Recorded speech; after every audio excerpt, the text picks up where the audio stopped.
The Rights of Man, by Thomas Paine, is a seminal political pamphlet published in 1791 and 1792, advocating for the principles of democracy, equality, and human rights.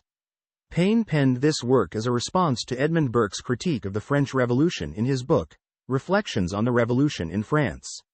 In The Rights of Man, Paine passionately defends the revolutionary ideals that emerged from the French Revolution, arguing that every individual is entitled to certain inalienable rights, including the rights to life, liberty, and property. He asserts that these rights are inherent and should be protected by just and representative governments.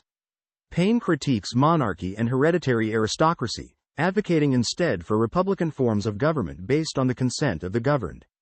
He contends that government should serve the interests of the people and be subject to their scrutiny and control.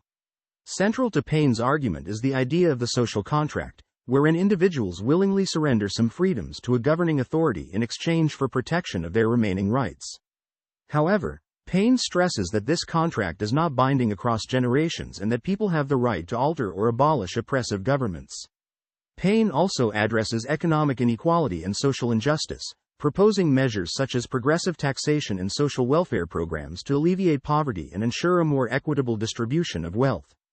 The Rights of Man had a profound impact on political discourse during its time, inspiring movements for democracy and human rights across Europe and America. Its eloquent defense of individual liberties and condemnation of tyranny resonated with many, cementing Paine's reputation as a champion of liberty and a key figure in the Age of Enlightenment.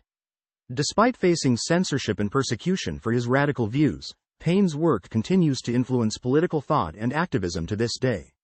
The Rights of Man remains a foundational text in the struggle for civil liberties and democratic governance, reminding readers of the enduring importance of freedom, equality, and justice in society.